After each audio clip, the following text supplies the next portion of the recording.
Pessoal do gravado, meu bom dia, boa tarde, boa noite, tá? O Vitor também tá ao vivo com a gente aqui, prazerão estar com vocês aqui de novo, tá bom? Ó, a gente vai dar continuidade, qualquer dúvida você vai lançar no chat para nós. Nosso assunto permanece sendo abuso de autoridade, né? O nosso tema extremamente importante do ponto de vista de prova, né? Algo que nos acompanha desde a 4898. Depois nós trouxemos a nova lei de abuso de autoridade e até então tínhamos tratado até o artigo 8º, não é isso mesmo? Onde tínhamos falado, num preâmbulo bem rápido, sobre os primeiros capítulos dessa lei, onde eu atribuí a você a forma de pensar, a forma de estruturar seu estudo, né? Que são as exposições gerais dizendo o que é um abuso de autoridade, quais são as questões dolosas em relação ao abuso de autoridade, o que não é abuso de autoridade, que é o caso da divergência e interpretação da lei. Falamos quem são os autores desses crimes de abuso de autoridade, depois tratamos também daquilo que é a ação penal, sendo que ela é pública e condicionada como regra, podendo ser admitida ali a ação privada, chamada subsidiária da pública. Depois a gente tratou daquelas questões de penas e efeitos da condenação. Primeiramente, falamos dos efeitos da condenação, as disposições que vão ocorrer ao indivíduo quando ele é condenado. Falamos tanto do inciso primeiro, que é a indenização, quanto do segundo, para inabilitá-lo de ter uma função pública posteriormente, né? E, por último, desses efeitos, a perda do cargo, sendo que tanto a inabilitação quanto a perda, eu dependo de reincidência e elas não são automáticas, devem ser declaradas na sentença. Já no artigo 5º, eu venho falar do que é pena restritiva de direito, que substitui pena privativa de liberdade, ou seja, o indivíduo tem que estar condenado. A partir do momento que ele esteja ali com a condenação, se a pena dele atribuir a possibilidade de ser restritivo de direito, pode ser aplicado sobre ele uma prestação de serviço, ou a suspensão de exercício, ou até mesmo uma disposição de trazer isso de maneira cumulativa, ou seja, as duas simultaneamente. Perfeito? Não confunda suspensão com perda. Suspensão é pena restritiva, perda é efeito da condenação, tá bom? Depois fomos no artigo 6º para demonstrar que nada interfere do ponto de vista de aplicabilidade, quando eu tenho a punibilidade penal, podendo ainda ter a indenização civil e ainda as condições administrativas disciplinares cabíveis. Então, pode ter nas 3 esferas um atingimento à autoria, né? Depois, relacionamos o início dos crimes, onde trouxemos várias dicas, né? Eu expliquei que são eixos que são estabelecidos nos crimes. O que você lembrou comigo? Você sabe que tem só 2 tipos de pena.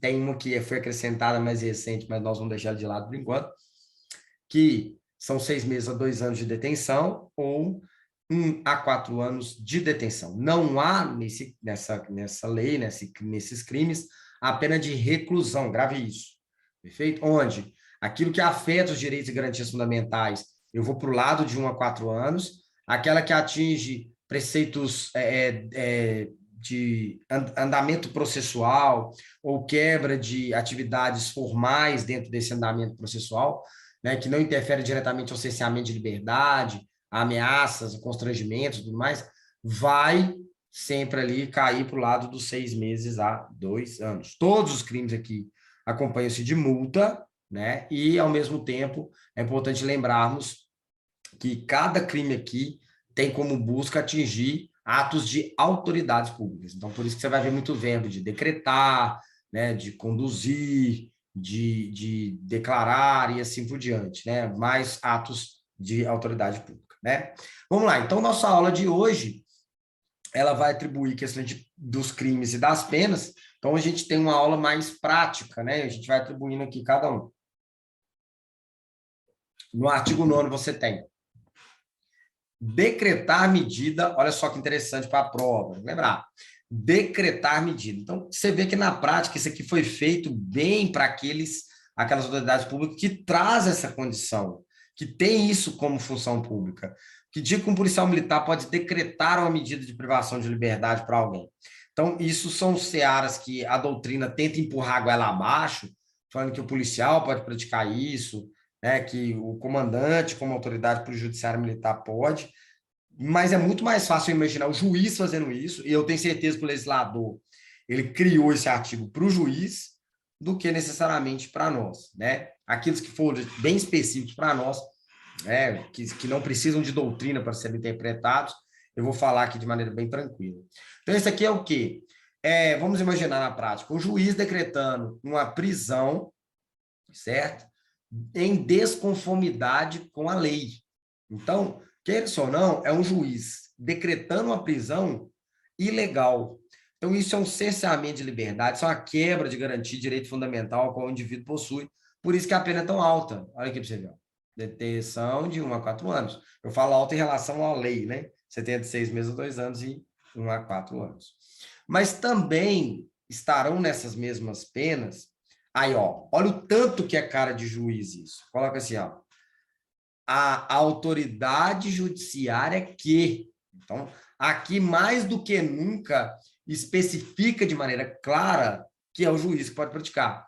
Então, dentro de um prazo razoável, deixa de. Então, a prisão é ilegal. Não é o juiz que está decretando ela ilegal. Ele percebeu que a prisão que está ocorrendo ali é ilegal. E mesmo assim não a relaxa.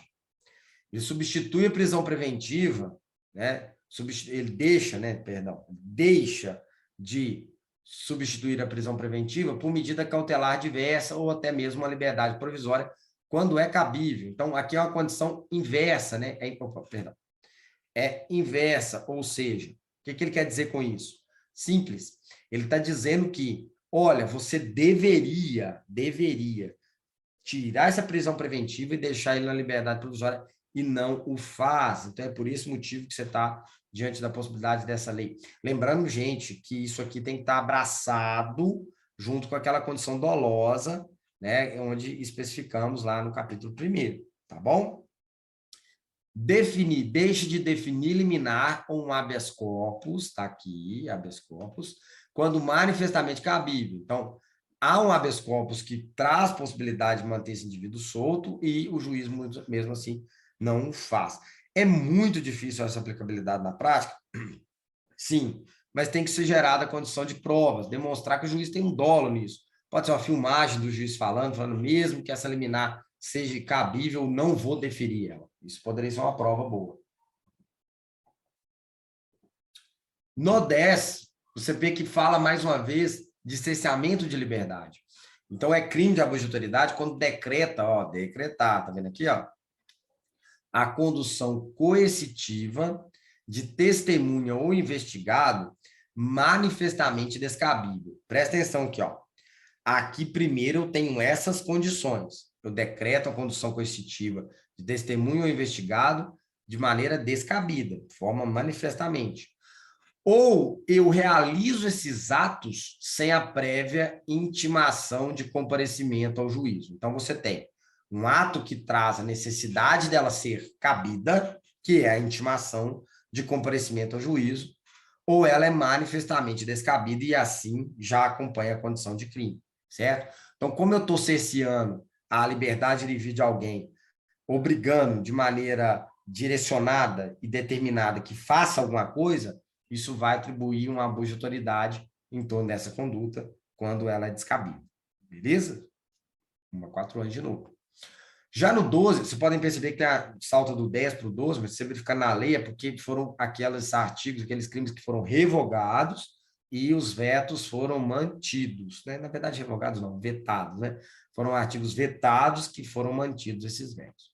Olha o 12. Uai, Everton, agora é 6 meses a 2 anos. Então, você vê que não tem mais um foco necessariamente de cerceamento de liberdade, garantia de direitos fundamentais. Olha só, deixar injustificadamente de comunicar prisão em flagrante ao juiz no prazo legal.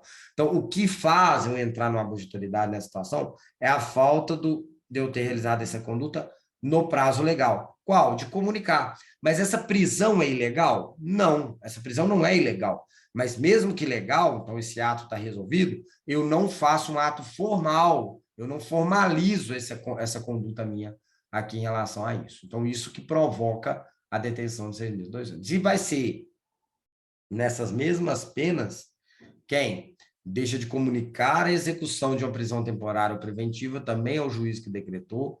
Então, o Everton, isso é o policial militar? Gente, na prática não é não, tá? Se você for pensar, Toda vez que um policial militar ele realiza a prisão de alguém, ele leva isso à autoridade policial judiciária. E essa autoridade policial é o delegado. Ele apresenta essa condução coercitiva, essa prisão de captura para o delegado. Então, é o delegado que acaba fazendo a formalidade dessas execuções. Então, por mais que eu prenda um indivíduo por prisão temporária, o meu trâmite não é formal. Eu apresento um boletim de ocorrência contando a minha conduta. Durante o patrulhamento, deparamos com o indivíduo suspeito, qual foi ser abordado, identificamos contra ele um mandado de prisão em aberto de forma temporária, da vara tal. Dessa forma, encaminhamos a presença de Vossa Senhoria, autoridade, polícia judiciária.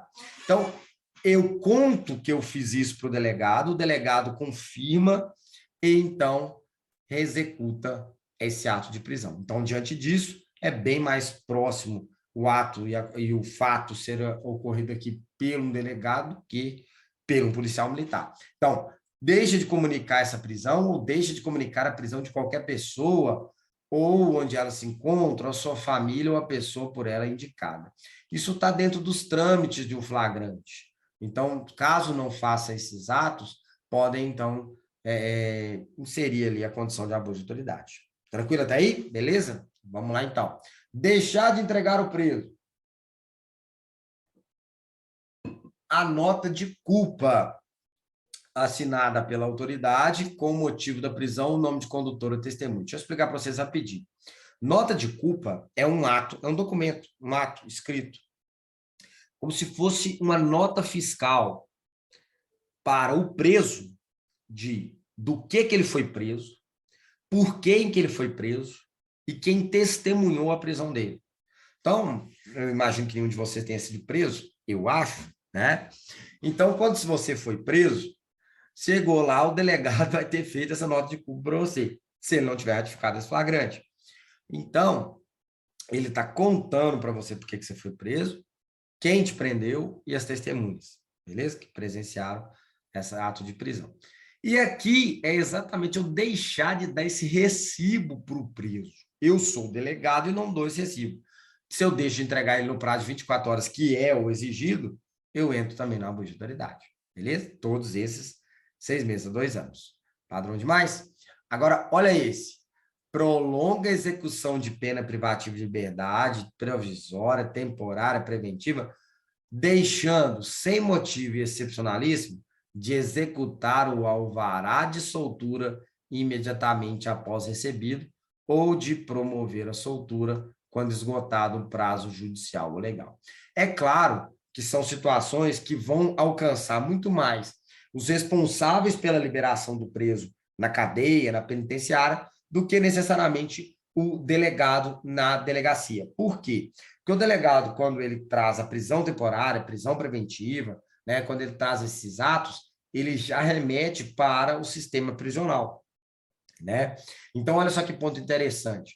Por isso que muitas vezes você tem um acúmulo de alvarás de soltura que chegam no presídio por volta de 8 da noite, mas eles especificam um horário certo, claro e objetivo para liberar essa turma, né? Eu não me canso de dizer um dia que nós tínhamos abordado um indivíduo próximo ali, um Ceresp, né? Próximo ali o Ceresp ali da Avenida Amazonas, abordando o indivíduo, quando veio ele estava já voltando com o alvará de soltura, né? Estava até com o alvará de soltura no bolso, e foi então ele preso por tomar um veículo de assalto logo depois que ele saiu do presídio. Então você vê que ali eles determinaram um horário para ele ser solto e logo depois ele já caiu para o crime de novo. Então isso acontece, não dá para negar essa possibilidade, né? Bom, no 13 você tem assim, ó, olha o tanto que ele pesa mais. Olha aqui, ó, você já vai no 1 a 4 anos, você sabe que vai ter um ato de violência, grave ameaça, cerceamento de liberdade, olha só. Constranger o preso ou detento mediante violência ou grave ameaça ou redução de sua capacidade de resistência a.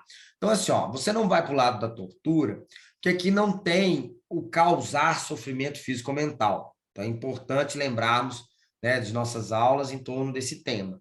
Aqui você tem sim o verbo constranger, mas você não tem ele vinculado ao causar sofrimento físico ou mental. Mas os meios são semelhantes, né? Violência, grave ameaça. Então, esse aqui, ó, pode marcar aí. Ele é muito próximo de um ato prático de um policial militar que ocorra abuso de autoridade. Então, isso aqui dá para alcançar desde o abuso de autoridade ao policial militar, até mesmo um juiz. Então, o que, que é? Eu estou constrangendo ele a exibir ou ter o seu corpo, parte dele exibido, a curiosidade pública. Então, isso é o quê? É a disposição, exposição desse indivíduo que está preso ou detento, certo? Ou obrigando, por isso que o ato é constranger, com violência ou grave ameaça para exibir o seu corpo. Então, ele não quer exibir o seu corpo para as câmeras, para os moradores daquele bairro, para os indivíduos que estão em frente à delegacia, e eu faço de forma a constranger, eu pego ele e coloco ele na frente desse pessoal e exponho. Isso seria um crime, tá? Mas calma, tem que ter dolo disso, tá? Uma vez um aluno me perguntou assim, eu gosto de trazer essas perguntas que pode ser aquilo que você esteja pensando. Mas, professor, então como é que faz para tirar o preso de dentro da viatura? Você tira normal, aquilo que é mais seguro para você, policial. Então, você tira de forma a torcer o braço, você tira ele segurando com a algema, mas qualquer exposição que ocorra ali, ausência de dolo, você não tem intenção, você está tirando ele para ir no banheiro, para tomar água, para ir para a delegacia, e não há problema, né? Eu lembro de uma vez que uma repórter me falou assim, eu posso filmar a retirada dele da viatura? Eu falei, olha, a viatura está na rua, ele está dentro da viatura, eu não posso te impedir de filmar. Entendeu a ideia? Então, assim, vou tirá-lo de lá e levar para dentro da delegacia. Eu não vou parar com ele, você não vai perguntar nada, você não vai ter contato com ele, mas a filmagem vai acontecer porque você está num ambiente público e vai poder filmar. 2. Submeter essa situação vexatória ou a constrangimento não autorizado em lei. Imagina só, um constrangimento não autorizado em lei. Imagina que eu viro para o preso, prendo ele lá, ele está na delegacia sendo registrado a ocorrência, fala para ele assim, faz o 6-1 aí. Ele vai fazer assim. Entendeu? Isso é um constrangimento, certo? Então, aqui não se vincula algo que seja extremamente constrangedor ou não. Se vincula eu submetê-lo a um vexame ou a um constrangimento não autorizado. Então, aqueles atos de colocar o indivíduo para carregar o próprio botijão de gás que ele furtou, né? Ou trazer o indivíduo à necessidade de escrever nele com a caneta ladrão na testa, isso tudo traz essas possibilidades de abuso de autoridade, né? E, por último, produzir prova contra si mesmo ou contra terceiros. Tem que tomar muito cuidado, porque hoje nós temos, por exemplo, o bafômetro, né? Você não é obrigado a soprá-lo, mas se um policial tenta constranger você com grave ameaça ou violência para soprá-lo, ele pode entrar no abuso de autoridade exatamente por isso. Tranquilo? Bom, como são crimes que envolvem violência, a detenção é de 1 a 4 anos, mas se você tiver acabado praticando uma lesão corporal, acabado praticando um crime que atinge o indivíduo de certa forma, vai ter a pena de 1 a 4 anos, sem prejuízo da pena de violência, que pode ser, no caso, uma lesão corporal. Tranquilo? Agora sim, apareceu. Artigo 15. Constranger, ó, de novo. Então, você vê que o ato de constranger, que é uma imposição, né, uma obrigação a qual o indivíduo tem que ser realizada sem querer, de 1 a 4 anos de novo. Então, estou atingindo o seu direito, né, de liberdade de escolha, de liberdade de expressão. E o que, que é aqui? Constranger a depor sob ameaça de prisão pessoa que, em razão da função, ministério, ofício ou profissão, deva guardar segredo ou resguardar sigilo. Veja que detalhe. Você tem, então, situações, por exemplo, médico, psicólogo, padre, pastor, psiquiatra, que tem uma condição de razão, função, ministério, ofício, que provocam a possibilidade de não realizar um depoimento, de não deporem para ninguém. Só que eu acabo constrangendo a depor. Eu faço esse indivíduo, médico, enfermeiro, psiquiatra, psicólogo, eu faço sob ameaça de prisão que eles não guardem o segredo. Então, isso é uma quebra de garantia profissional que os indivíduos têm, e se eu quebro ela através do constrangimento, 1 a 4 anos. Mas não se esqueça que aqui o constrangimento é sob a ameaça de prisão. Então, diferente daqui, que tem como ato a violência também, a violência ou grave ameaça, né? Então, tem essa diferença aqui. Tem a mesma pena quem constrange, né, dentro do interrogatório e prossegue esse interrogatório de pessoa que tem decidido, exercer o direito ao silêncio. Isso acontece muito, você vê muito essa quebra aqui, é nas CPIs. Né? O indivíduo chega lá para depor na CPI, já chega com habeas corpus preventivo, e vira para a CPI e fala assim, eu quero exercer o meu direito ao silêncio. E mesmo assim eles permanecem. Então você vê que aqui o crime é quem prossegue com o reinterrogatório. Né? Então, a gente tem essa condição. E de pessoa que tem optado por ser assistido por advogado defensor sem a presença de seu patrono. Então, é uma situação de, quando há um interrogatório, ele pode ocorrer sem a presença desse advogado. Mas se a pessoa opta para ser assistida por ele ou pelo defensor público, aí já não pode ocorrer sem a sua presença. Então, é uma disposição que se interage aqui em relação a isso. Beleza?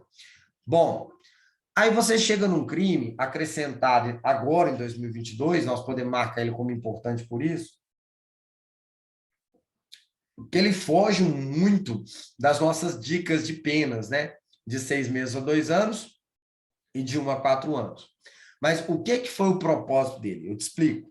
É o seguinte, há várias situações onde uma determinada vítima, ela acaba por ela ocorrendo um crime, né? Ela é vítima de um crime, só que esse crime é violento, certo? Esse crime é violento. Essa vítima, essa testemunha, se vinculam a crimes violentos. E o que acontece? Submete essas pessoas, testemunhas e vítimas, a algo desnecessário, a algo repetitivo ou invasivo, que não vai gerar nada, que leve a reviver aquela situação de violência que ocorreu. Ou até mesmo situações que geram sofrimento ou estigmatização. O que é isso? Eu te explico. Situação de violência. Imagine que a mulher tenha apanhado do marido e vá na delegacia de mulher. A partir dali, há dela uma retirada dos relatos. Olha, relata. Mas aí, depois, chama ela de novo para relatar a mesma coisa. E de novo para relatar ela a mesma coisa. Tá vendo? Isso faz com que ela, sem necessidade, sem estrita necessidade, retome, né, reviva a situação de violência. E as potencialmente geradoras de sofrimento ou estigmatização é aquelas que vão trazer um impacto no ambiente dela, psicológico. Então, ela foi estuprada, por exemplo, né? Busca ali, então, um gerar do sofrimento diante do estupro, ou estigmatizar mesmo, colocar nela aquela situação de que ela é a vítima do estupro do bairro, ela que é a responsável por ter sido preso, ou por ter sido vítima de uma tentativa de homicídio durante a Maria da Penha. Então, ela fica apontada, estigmatizada, marcada por aquela situação que pode ser gerada novamente, né? Então, a pena, ela é diferenciada, ela não acompanha as penas padrões nossas da lei, então é 3 meses a 1 ano apenas aqui, né? 3 meses a 1 ano. E então, marque ela como destaque diferenciado, tá? Então, essa violência institucional, ela se atribui à autoridade pública porque ela submete a vítima testemunha nesses atos repetitivos, beleza? Pode acontecer. Bom, se o agente público permitir que terceiro intimide a vítima, gerando indevida revitimização, aplica-se a pena de 2 terços. O que é isso? Eu te explico de novo. O que acontece? Vou até mostrar, vou até explicar o porquê disso. Você lembra daquele fato, daquele empresário que alegou que a moça que ele levou para o quarto, a modelo, havia consentido o ato sexual e ela jurou de pé junto que ela tinha sido estuprada? Então, ele era um empresário de grande atividade financeira naquela cidade, no estado, e queira ou não, várias intimidações foram colocadas no processo que houve trazendo a revitimização a essa pessoa, sabe? Então, isso foi uma necessidade do parágrafo primeiro, certo? Se a autoridade pública, então, deixar que terceiro fique intimidando a vítima, trazendo aí a revitimização, vai ter um aumento de pena. Se o agente público, né, a autoridade pública, intimidar a vítima, gerando a revitimização, vai ser dobro. Vamos pensar nisso? Por quê? A inversão disso. Lembra, 2/3, pena de aumento menor do que em dobro, né? Vai ser ao terceiro que intimida. Aqui, ó. Terceiro. Em contrapartida, aqui é o agente público que intimida. Beleza? Tranquilo? Vamos lá. O 16. O 16, ele cabe tranquilamente para o policial militar também, né? Que é deixar de identificar-se ou identificar-se falsamente ao preso por ocasião de sua captura ou quando deva fazê-lo durante sua detenção ou prisão. Calma, mas assim, se eu aprofundar no entendimento, você vai perceber. O nome militar, né, a tarjeta, sabe aquela tarjeta? Ela chama nome de guerra. Eu te explico através de uma simbologia midiática. Você vê nos filmes de guerra que aquela tarjeta ela está ali para identificação mais fácil, vínculo de nome e rosto, tá? Isso é um teste que a gente já fez na própria PM com tropas muito grandes.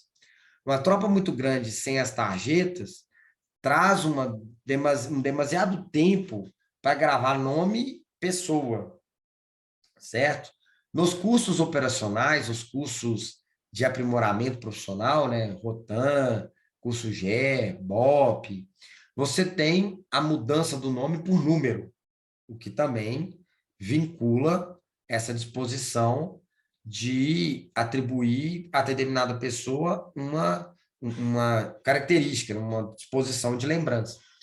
Pô, Everton, por que em curso é número, igual eu vi no Tropa de Elite, por exemplo, e depois tem o nome de guerra? É porque no curso não se vincula hierarquia.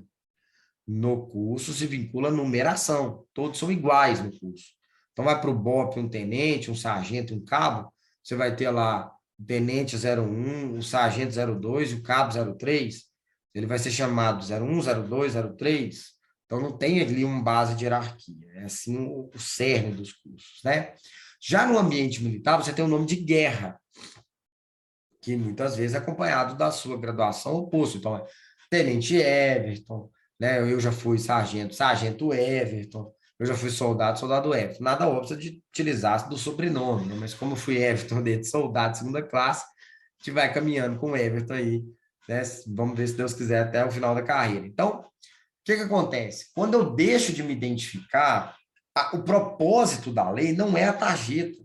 Você pode ver que tem autoridades públicas que exercem atividade ostensiva e copiam essa tarjeta como uma simbologia de identificação, né? Não tem nada de nome de guerra em si, né? Como é o caso da Guarda Municipal, da agente prisional, até mesmo a própria Polícia Civil não utiliza. Então, essa identificação, ela não tem que ser necessariamente ostensiva, embora alguns doutrinadores refutam isso nos seus livros, dizendo que no caso do PM deveria ser a tarjeta. Mas você vai perceber que tem atividades policiais que o não uso da tarjeta é direcionado estrategicamente. Por quê? Muitas vezes para que ali haja uma ocultação da atividade dos militares pela identificação das pessoas. Você tem um grupo, um time tático, o bandido está vendo e descobre que o comandante é fulano. E isso talvez traz nele uma vinculação estratégica de matá-lo, de eliminá-lo, né? De neutralizá-lo. Então, há aí disposições diferentes para não utilização. Mas vamos lá. Se eu entendi bem, é um ato formal. Eu só deixo identificar ou identifique de maneira falsa durante a prisão e captura. Mas a prisão e a captura, ela é legal. Como é um ato formal, então, a qual eu não realizo, olha lá, ó, 6 meses a 2 anos, tá vendo? É mais tranquilo. Terá essa mesma pena o interrogatório, aquele responsável, que acaba de não identificar, né, deixa de identificar o preso ou faz falsa identidade. Então, imagine agora o delegado realizando o procedimento de flagrante para o preso e identifica de maneira errada, falsa, ou deixa de identificar. É por isso, por que não, né? Que há aquelas plaquinhas nas mesas dos delegados, né? Deixando lá, né? Doutor fulano de tal, delegado titular da delegacia tal. Mas muitas vezes ele se apresenta, identifica ou também apresenta os documentos para assinar acompanhado da assinatura do delegado. Então, isso supre essa obrigação, né? No 18, você tem submeter o preso a interrogatório policial durante o período de repouso noturno. Marque aqui, ó. Repouso noturno, marque aqui. Salvo se capturado em flagrante delito ou se ele, devidamente assistido, consentir em prestar declarações. Então, veja só. Aqui ele está dizendo que é um crime de abuso de autoridade, como você vê que é um ato formal novamente, que vai ter um interrogatório do preso, mas vai ser crime de abuso de autoridade quando ele ocorre no repouso noturno. Repouso noturno é diferente de noite, não é a mesma coisa. Repouso noturno vai se definir pelo andamento da comunidade penal, da comunidade do presídio, perdão. Então, se lá no presídio, a partir das 19 horas é considerado para repouso noturno, então, a partir das 19 horas, eu atribuo ali condições para que não haja esse interrogatório policial. Agora, veja, não é que eu não possa prender à noite, até porque o tempo que eu trabalhei por muito tempo, né, por muitos anos no turno da noite, e prendíamos da mesma forma. Só que tem um detalhe. Por isso que tem exceção do flagrante, certo? Mas eu não estou preocupado com essa exceção. Com você, não. Para a prova, não. Estou preocupado com essa aqui, ó. Devidamente assistido, consentir em prestar declarações. Então, se ele tiver junto com o advogado e consentir para prestar declarações, pode ser à noite? Pode. Pode ser durante o repouso noturno? Pode, perdão. É melhor nós frisarmos repouso noturno que noite. Então, pode ser ouvido esse indivíduo no repouso noturno? Pode. Em que situações? Flagrante delito e devidamente assistido, consentido a prestar declarações.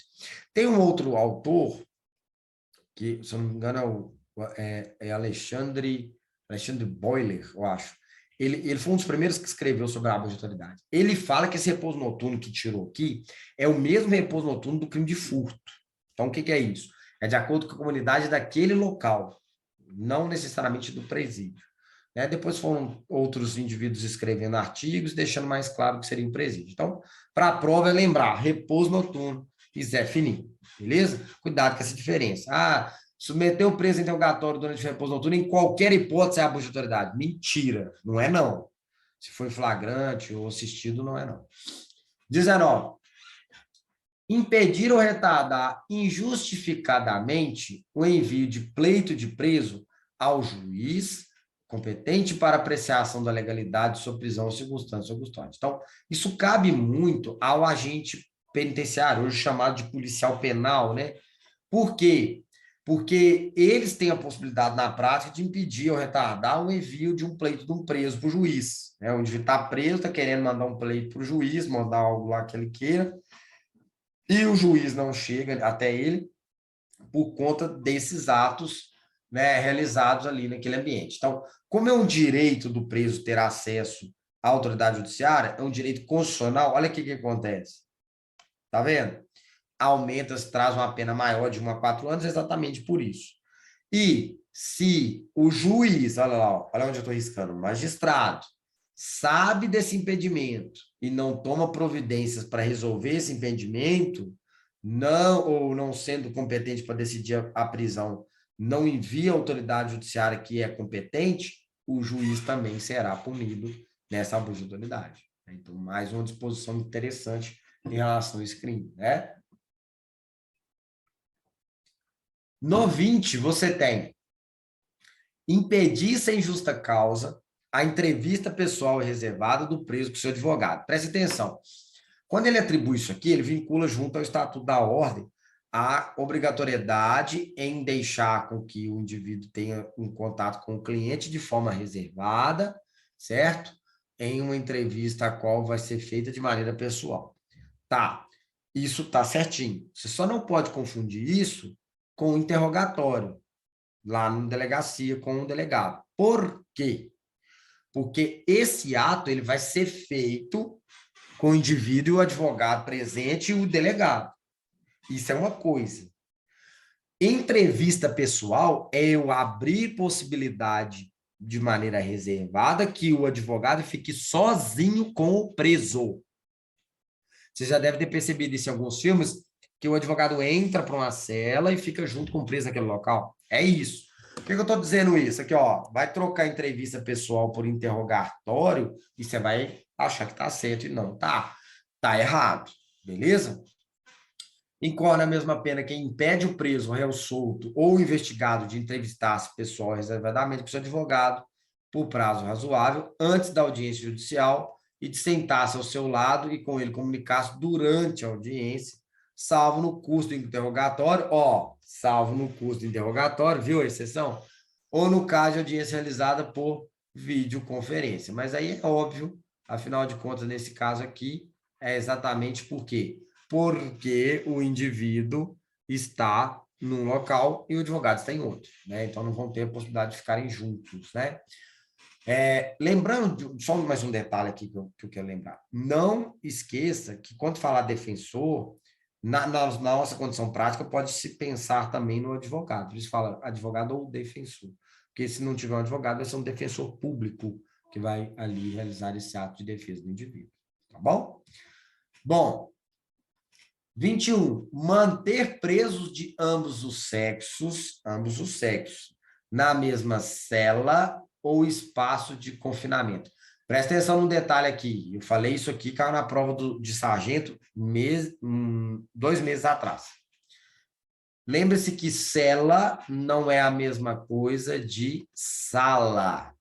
Sala não é a mesma coisa. E caiu na prova 2 meses atrás. Falei essa mesma aula sendo desse jeito. Então, na mesma cela, não pode.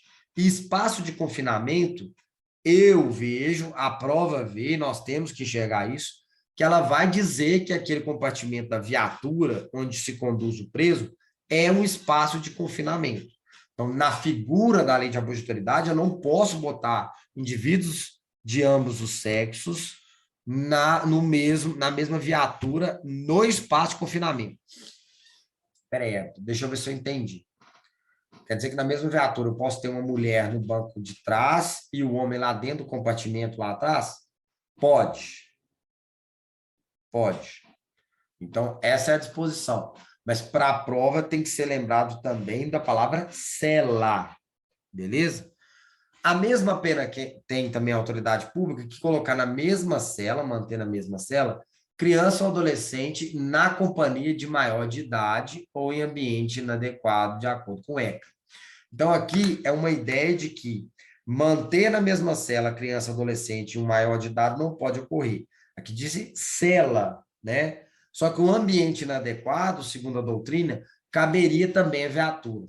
Ué, mas, poxa, como é que vocês ainda prendem, então, um menor com um maior e muitas vezes está dentro daquele compartimento? Porque nós não temos a autenticidade, a confiabilidade, a demonstração de que aquele indivíduo é menor.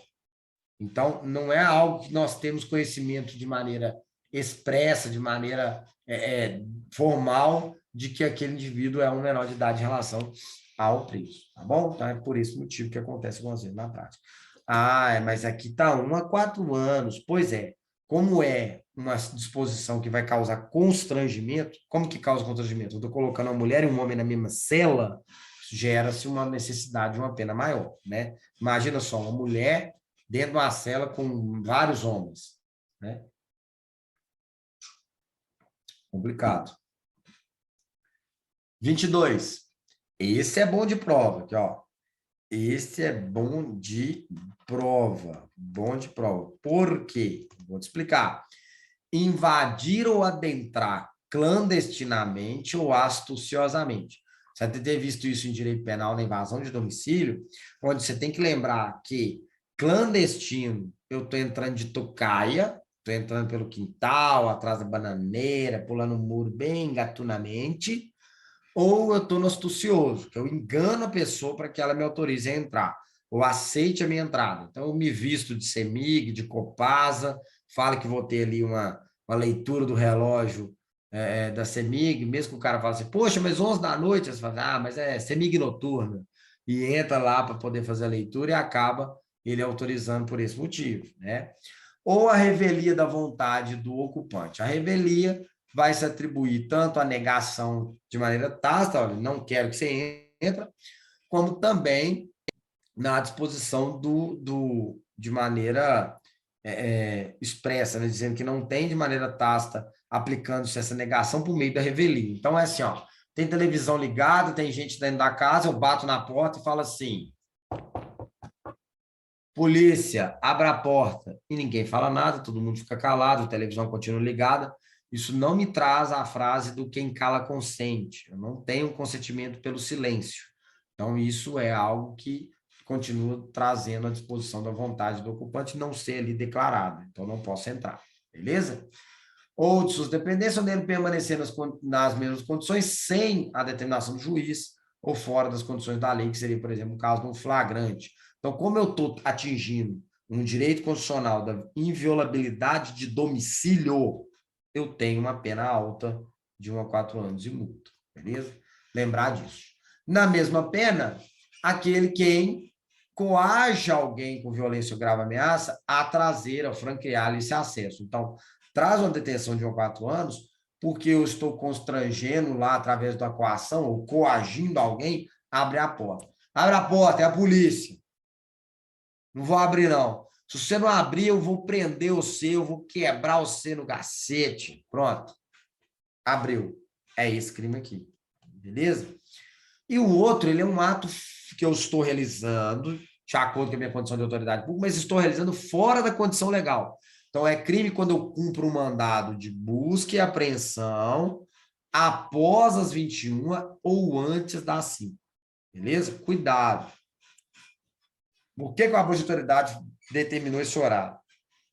Parece meio estranho, mas é o que doutrinadores explicam. Por quê? Porque é a maior certeza que em qualquer lugar do país já é noite. Então, sabe que 21 horas em diante está todo o Brasil no período noturno e até às 5 está todo mundo nesse período noturno, né? Na madrugada, que se chama de noite. Beleza? Tranquilo demais? Vamos lá. Parágrafo 2º. Não haverá crime se o ingresso for para prestar socorro ao ambiente constitucional, ou quando houver fundados indícios que indicam a necessidade de ingresso em razão do flagrante ou de um desastre. Então, a situação de flagrância aqui, ela traz a disposição de uma necessidade em razão dessa situação. Mas o que eu posso realizar isso? Também ato iminente. Por que iminente? Que, ó, fundados indícios. Então, a própria condição de lei fala. Tem fundado e tem, a pessoa estava gritando socorro, estava gritando não me mate, não me mate, e isso que fomentou com que eu entrasse naquela casa. Então, isso poderia ser colocado dessa forma, tá? Aqui é só uma dicasinha, né, que revogou a violação do domicílio parágrafo 2º, que era praticado para agente público, e as disposições de quais são as circunstâncias, né, que não vão aqui atribuir essa prática de crime. Quando eu estou prestando socorro, quando eu estou prendendo em flagrante, ou quando é um desastre, beleza? 23. Inovar artificiosamente. Veja só, quando fala inovar artificiosamente, você tem que imaginar que aqui eu estou inventando, eu estou gerando um artifício para criar alguma coisa. No curso da diligência, da investigação do processo, no estado, lugar de coisa ou pessoa, com o fim de eximir-se de responsabilidade ou de responsabilizar criminalmente alguém ou agravar-lhe a responsabilidade. Então, o que é? Está no meio da investigação, está no meio do processo, eu gero algo de maneira ardilosa, de maneira artificiosa, né, inovando aquela interpretação, modificando o meu pensamento sobre a investigação. Então é por isso que dá uma detenção de 1 a 4 anos. Isso, eu estou gerando isso para deixar de ser responsável, para passar a responsabilidade criminal agora para outra pessoa. Então, eu modifico o laudo da perícia. Olha só que legal. A perícia está dizendo que a arma que disparou foi tal, eu vou lá, inovo e falo que a arma que disparou foi tal. E eu realizo isso para eximir-se da responsabilidade ou de responsabilizar alguém. Para que eu faço isso para responsabilizar um outro policial que eu não goste, né? Mas isso você tem que lembrar que é no curso da investigação, no curso da diligência, no curso do processo. Então, isso vai muito para o lado investigativo, né? Vai muito para aquele lado. Incorre a mesma pena quem pratica conduta com intuito de eximir-se de responsabilidade civil ou administrativa por excesso praticado no curso de diligência. Então, imagine que ele pratica um excesso que deveria ser indenizável ou traria uma responsabilidade administrativa para ele, e ele, para sair fora dessa responsabilidade, ele vai lá e inova artificiosamente, né? Para omitir dados, divulgação de dados, informações incompletas, para desviar o custo da investigação. Então, imagina que eu tenho, na minha investigação, informações que o indivíduo manipulou R$ 1 bilhão. Certo? Aí eu vou omitir, ou aqui é melhor até divulgar, eu vou divulgar informações sobre esse 1 bilhão de maneira incompleta. Gente, R$ 1 bilhão foram manipulados por aquele indivíduo. Ponto. Fazendo desviar o custo da investigação sobre o outro indivíduo, que agora todo mundo está de olho no 1 bilhão. Só que você tem que lembrar que ali eu só falei isso, mas não expliquei que foi por licitação, que foi tudo bem comprovado e acompanhado. Então, essa é a questão que traz essa possibilidade de crime, né? Isso pode acontecer, principalmente no órgão executivo, né? Secretário de governo, do município, essas coisas podem acontecer em relação a isso. Olha esse 24, que importância para a prova. Constranger sob violência ou grave ameaça funcionário ou empregado de instituição hospitalar pública ou privada a admitir, grave isso aqui, a admitir para tratamento pessoa cujo óbito já tenha ocorrido, com o fim de alterar local ou momento de crime, prejudicando sua apuração. Vamos lá, deixa eu explicar para vocês. Eu vou fazer de maneira fictícia, tá? É fictício mesmo. Imagine que, vamos lá, aconteça uma ocorrência, certo?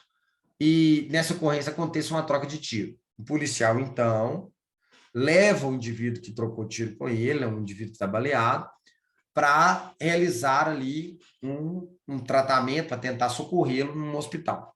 Só que chegou lá, depara com a médica ou o médico dizendo que esse indivíduo já está em óbito. Olha, já evoluiu para o óbito, já está morto. Aí você, policial, você, delegado, você, promotor de justiça que seja, constrange, sob grave ameaça ou violência, o médico a admitir o tratamento daquela pessoa que está morta já. Então, fala assim, não, ou você coloca ele na maca e tenta socorrê-lo, ou eu te mato. Aí a médica, o médico vai lá, coloca na maca, bota soro e tudo mais, e minutos depois declara-se o óbito, ou declara-se o óbito no outro dia. Qual foi o propósito de você fazer isso? Para que você alegue que ele ainda estava vivo, fazendo com que altere o local e o momento do crime, prejudicando a apuração. Então, imagine só. Situações podem ocorrer. Eu atiro no indivíduo cai lá, já determina se ele é uma morte instantânea, eu tiro na cabeça, estoura a cabeça dele toda, e mesmo assim eu levo para socorrer e ainda constranjo com grave ameaça a médico ou médico para tratar esse indivíduo. Eu queria era tirá-lo daquele local de crime. Então, vai trazer esse crime aqui. Então, alterar esse local de crime dessa forma traz uma pena grave de 1 a 4 anos. Beleza? Já no 25, olha que interessante. Proceder à obtenção de prova em procedimento de investigação e fiscalização por meio manifestamente ilícito. Então, o que é isso? É você lembrar de atos que são ilícitos como propósito de obter prova.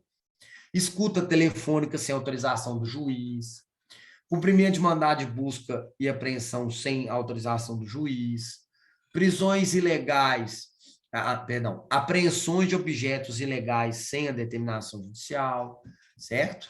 Então, todas essas fogem da condição lícita, da condição legal. Então, se eu obter a prova dessa forma, da investigação, eu tenho uma autoridade. Tanto que incorre na mesma pena quem faz uso dessa prova em desfavor do investigado com prévio conhecimento. Então, o delegado tem conhecimento que essa escuta telefônica foi ilegal, e utiliza dela para poder fazer a investigação. Ele entra no crime. E aquele policial que fez a escuta telefônica também entra no crime. Então, aí uma disposição importante para diferenciar o caput do parágrafo único. Por isso que essa pena é tão grave de novo. Por quê? Porque eu estou utilizando de uma prova ilícita, ou estou gerando ela, e ela não pode ser utilizada no processo, né? De uma vez que o aluno até falou isso comigo. Mas se a prova ilícita prova que o indivíduo praticou o crime, vamos supor que a escuta telefônica prova isso, eu não posso usar ela. São regras dentro do direito processual que trazem dentro dos princípios a legalidade. Eu tenho que usar as provas que a lei me autoriza. Agora, se eu consigo essa prova por outros meios, os outros meios são válidos. Então, imagine que a mesma coisa que eu ouvi na escuta telefônica, eu consegui concluir na busca e apreensão. Está valendo, desde que eu mostre que lá foi ilícito, foi ilegal. Tá? 27. Requisitar a instauração ou instaurar procedimento investigatório de infração penal administrativa em desfavor de alguém a falta de qualquer indício da prática de crime, de ilícito funcional ou de infração administrativa. Então, sabe aquelas jogadas? Por isso que eu lembro de falar com você na nossa primeira aula. Essa lei é muito política também. Sabe aquelas situações eleitoreiras? Ah, instaura aí um inquérito só para poder colocar na mídia que o deputado fulano está sendo investigado. Então, esse 27 é com esse propósito. Você pode ver aqui que há uma requisição, muitas vezes pode ser vindo oriunda do Ministério Público, de uma CPI, de um STF, né? Que traz como requisição dessa instauração e a pena de 6 meses ou 2 anos, por quê? Aqui não é nada de ilegalidade ao indivíduo de cercear a liberdade, constranger, violência, gravar, nada disso. É gerar um ato formalizado de investigação que pode ser tanto administrativo ou quanto penal, que vai ser em desfavor de alguém sem indício nenhum. Então, esse indivíduo tem um carro novo, vamos abrir um inquérito. Esse deputado viajou para as Bahamas, vamos abrir um inquérito, certo? É bem esse lado. Não há crime quando for sindicância ou investigação preliminar sumária, que no nosso caso da PM chama RIP, devidamente justificada. Então, se eu consigo fundamentar por que criei a sindicância ou por que eu criei a investigação preliminar, está resolvido. Mas eu tenho que ter, mais uma vez, a justificativa. Então, isso vai, no final da história, resultar numa fundamentação. Olha, eu estou abrindo a sindicância porque tem aqui uma situação que o militar estava lá junto, estava vinculado àquele fato, nós precisamos saber se ele realmente está envolvido ou não. Beleza? Então, seria essa condição. Bom, 28. Esse 28 é engraçadíssimo, olha só. Divulgar gravação ou trecho de gravação sem relação com a prova que se pretenda produzir, expondo a intimidade ou a vida privada, ou até mesmo ferindo a honra ou a imagem do investigado ou acusado. Como eu estou atingindo a liberdade de imagem, privacidade, intimidade do indivíduo, olha só, a pena é pesada. Por quê? Porque isso eu mexo com a honra subjetiva e objetiva dele. São as honras que ele possui dele mesmo. Então, o que acontece? Talvez você vai se recordar. Se não, dá uma pesquisada que você vai lembrar. Você tem o dono da Friboi, um dos donos, né, um dos sócios, chamado Joesley Batista. E na investigação da Lava Jato, determinou que o Joesley Batista teria oferecido uma quantia em dinheiro, né, dado uma quantia em dinheiro, ao então candidato naquela época lá, a senador, se não me engano, aqui de Minas mesmo, né? A gente sabe quem que é. E aí, o que acontece? O Jornal Nacional, né, isso é divulgado, né, o Aécio Neves lá. Então, o Jornal Nacional, ele divulgou a gravação, e outros jornais também divulgaram posteriormente. Só que o que acontece? A autoridade pública que tiver fornecido isso ao jornal, demonstrado isso, a partir do abuso de autoridade, porque isso foi antes do abuso de autoridade, por isso que está aqui, fomentou-se muito isso na época, sacaneou o Joesley, porque o que acontece? A parte do dinheiro lá e tal, dado para a ES, tudo tá beleza. Só que o que eles fizeram? Eles divulgaram um trecho de gravação sem relação com a prova, expondo a intimidade dele. O que tinha lá? O Joesley é casado com a apresentadora da Bandeirantes, do Jornal da Band, chamada Ticiane Pinheiro. Muito bonita, por sinal. E ela já casada com ele, com filhos, e ele vai e solta na gravação para o seu assessor, né, que estava gravado, grampeado lá, fala assim, ei, rapaz, mas aquele bacanal lá, isso, nossa, aquela suruba lá, o que, que é aquilo, daquela mulher e tal. Então, expôs demais a intimidade do Joás Batista, né, trazendo, né, em rede nacional que ele traía a Tiziane Pinheiro. Então, aí a necessidade desse artigo 28. Então, se o Ministério Público, né, se autorizarem passar a gravação, o trecho de gravação, ela não pode, né, expor essa intimidade à vida privada, ferindo a honra e imagem, senão aquilo que tem relação com a prova. Tá?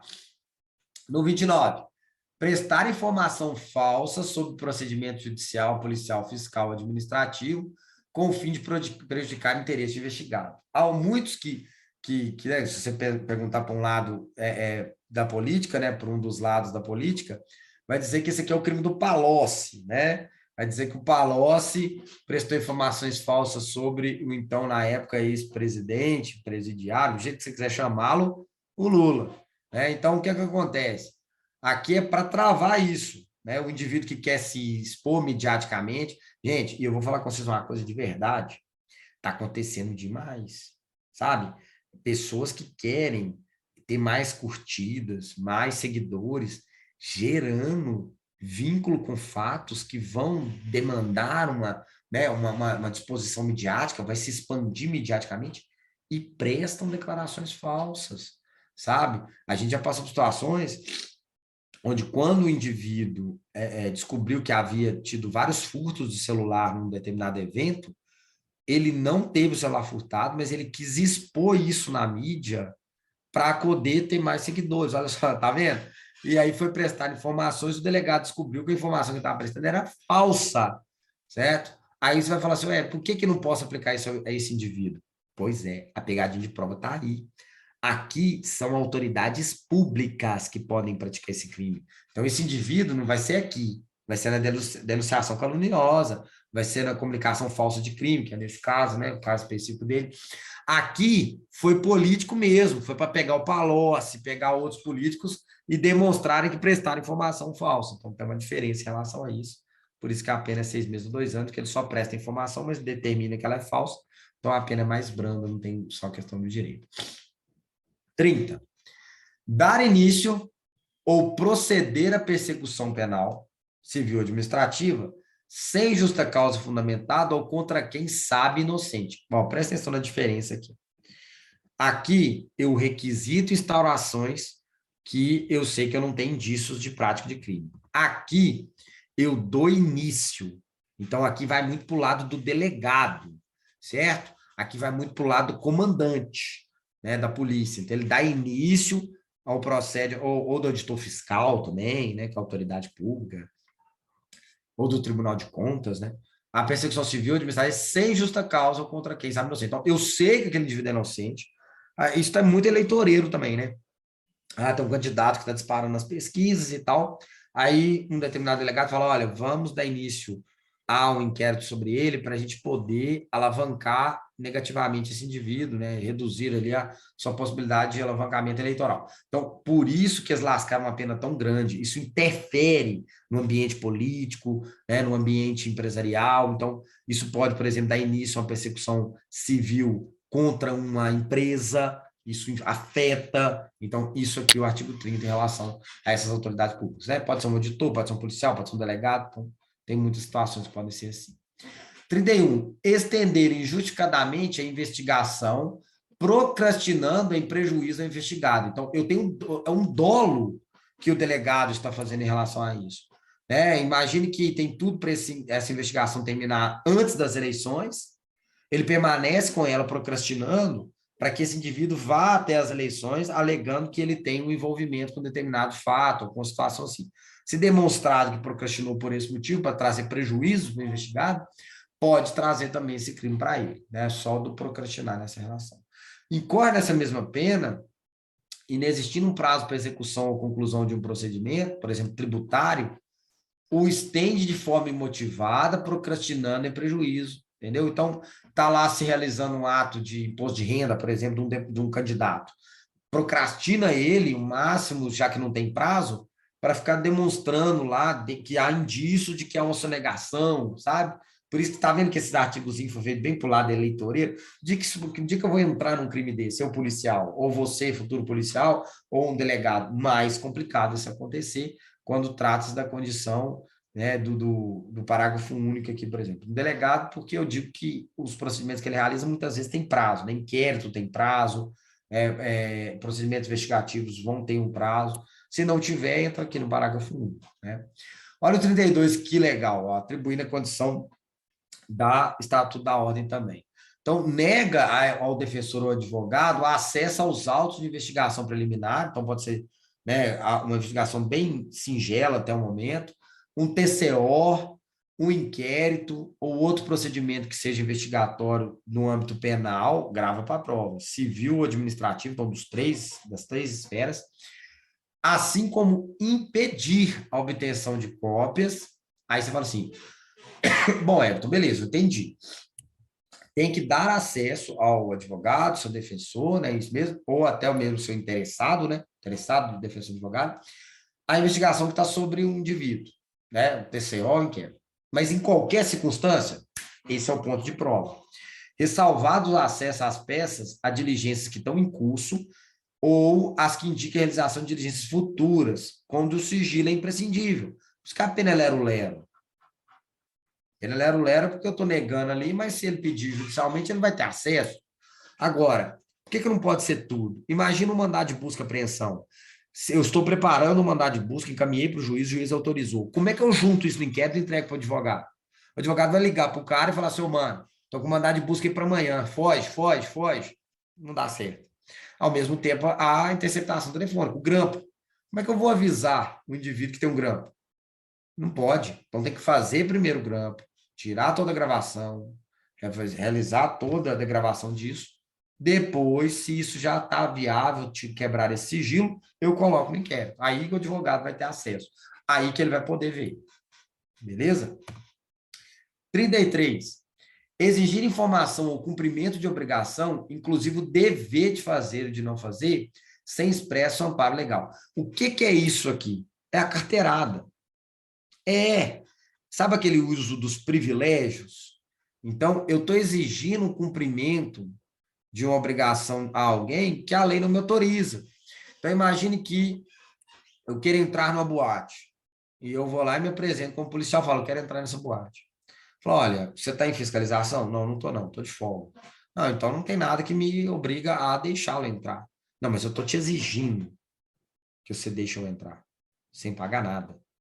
Pronto, é esse crime. É claro, gente, que eu estou dando exemplos bem tranquilos para que você que tenha ali o entendimento do que é o dolo, do mero capricho pessoal, né? Lá dos dolos que a gente falou, específicos, né? Beneficiar a si mesmo. Opa, é o ingresso a R$ 200?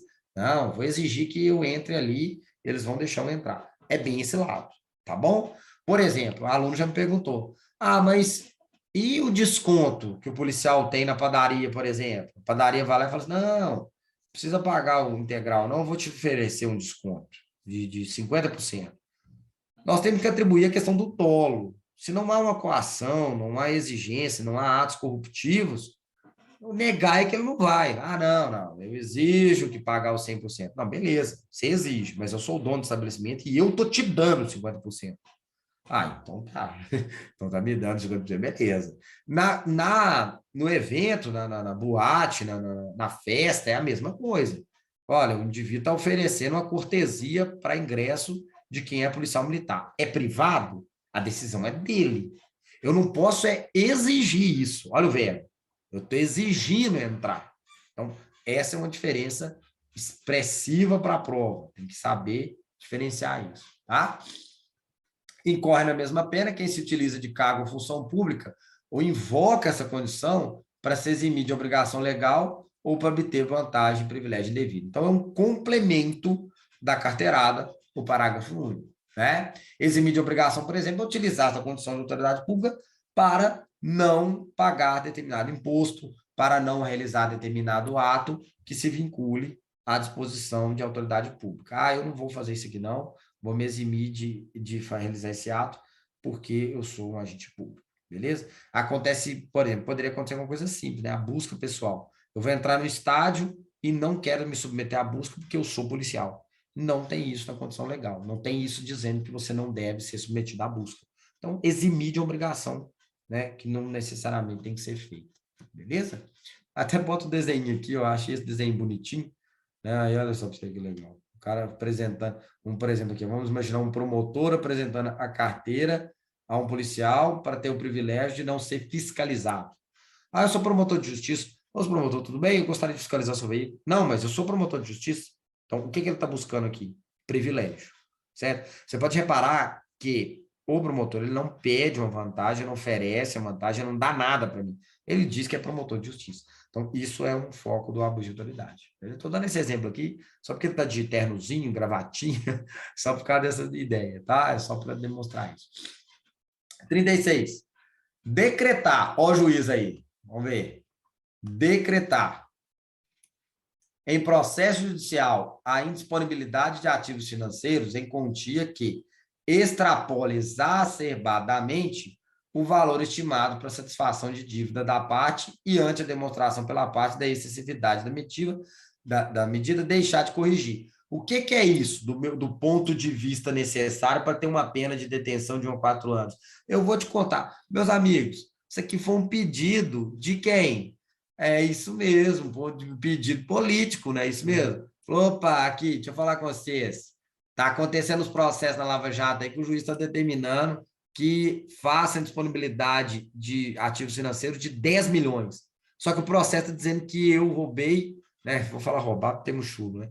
Que eu peguei financeiramente do Estado 5 milhões. Então, está exacerbadamente extrapolado. Então, o que quiseram os políticos, os executivos do alto escalão envolvidos em algumas operações policiais? Fomentaram esse 36 para que, mesmo que o indivíduo acabe entrando num processo judicial, se decretado em disponibilidade do dinheiro, dos ativos, né, do patrimônio, não possa o juiz decretar extrapolando o valor estimado. Então, eu estou numa investigação que eles estão falando que eu peguei 10 milhões, então necessariamente tem que ser 10 milhões nessa condição. Beleza? É importante esse ponto de vista. Outra situação, não esquecer, se ele percebeu quanto é excessivo, ele deixa de corrigir essa situação. Beleza? Então, aqui está um ponto também importante em relação a isso. Tá? 37.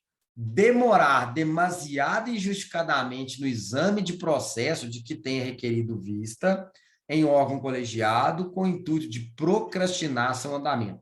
Isso aqui é um recado para os tribunais, né? Os superiores tribunais de justiça, é isso mesmo? Os tribunais de justiça, o STF. O que é isso? Pedir vista. É assim, ó, eu tenho um processo que tem que ser julgado pelo colegiado, pela turma, né, pelos ministros do STF, pelos desembargadores. Um deles pede vista para ficar com o processo e analisar ele mais calmamente, mas a ideia que ele tem é procrastinar o andamento daquele julgamento, porque aquilo é bom para a eleição ou ruim para a eleição. Então, essa disposição de demorar demasiadamente é que provoca esse crime de abuso de autoridade. Então, grave isso. É requerido vista. Ele quer ficar com o processo para ele. Isso é requerer vistas. Tá bom? Ele quer ficar com ele até falar, agora pode voltar para o julgamento. O STF faz muito isso em alguns processos mais polêmicos, sabe? Aqueles processos mais polêmicos, aborto, desarmamento e tal. Aí eles ficam para poder analisar com mais calma e dar uma segurada. Antecipar o responsável pelas investigações por meio de comunicação, inclusive em rede social, atribuição de culpa antes de concluir as apurações de formalizada acusação. Então, é aquele delegado, aquele promotor, aquele comandante que quer se expressar mediaticamente, já aparecer, já dizendo que fulano é culpado. Então, assim, ó, não é que não possa ter entrevistas dessas autoridades. Pode, mas ele tem que dizer assim, ó, estamos investigando e o suspeito que realiza isso, já possuímos o suspeito. O suspeito trata-se de um indivíduo que é próximo da família e tudo mais. Se já tiver exposição de autoria, olha, o suspeito é o autor fulano. Então, a investigação direciona ao suspeito fulano, porém não foi encerrada ainda, não dá para a gente atribuir culpa. Então, o que ele está tentando? Se livrar do abuso de autoridade. Se livrar dele. Por isso que você pode perceber que os policiais militares não têm mais demonstrado fotografias e nem demonstrado visibilidade dos presos para não atribuir culpa. Então, muitas vezes o repórter pergunta se fulano praticou o crime mesmo, o policial só conta o fato. Não, ele foi preso em flagrante por essa prática de fato, né? A investigação, o delegado que vai receber essa ocorrência lá. Também por esse lado. Tranquilo? Cuidado, que o verbo é antecipar. Né? Não quer dizer que ele não possa fazer isso, mas ele não pode atribuir culpa. Beleza? Por isso é só 6 meses ou 2 anos que o crime acontece. Bom, preocupado, né, com essa questão de ter nós tido 2 aulas distantes uma da outra, eu deixei algumas dicasinhas aqui já no material, que é bem próximo daquilo que falamos, né, quando eu falo dos pontos importantes. Então, eu deixo aqui para vocês, todos sempre relevantes para você lembrar no seu estudo, né? Então, detenção e multa, não há reclusão, a perda de carga somente na reincidência, só para deixar bem claro isso para vocês, que eu vejo isso como pontos relevantes, mas só está na disposição de lei aqui, beleza? Bom, nosso objetivo ele foi realizado, que era passar em 4 horas a aula a matéria de abuso de autoridade, né? Mas eu continuo reforçando, você não está preso só nas aulas. Se você tiver alguma dúvida, fez um exercício, alguma coisa que se vincule à necessidade de entender, pode mandar para a gente no WhatsApp, pode perguntar, pode mandar no grupo, a gente vai dar um jeito de solucionar e resolver para você. Tá bom? Até as nossas próximas aulas, se assim tiver de legislação extravagante ou qualquer outra que surgir, com a nossa necessidade de estar junto. Tá bom? Um grande abraço para todos. Até a próxima. Tchau. Valeu.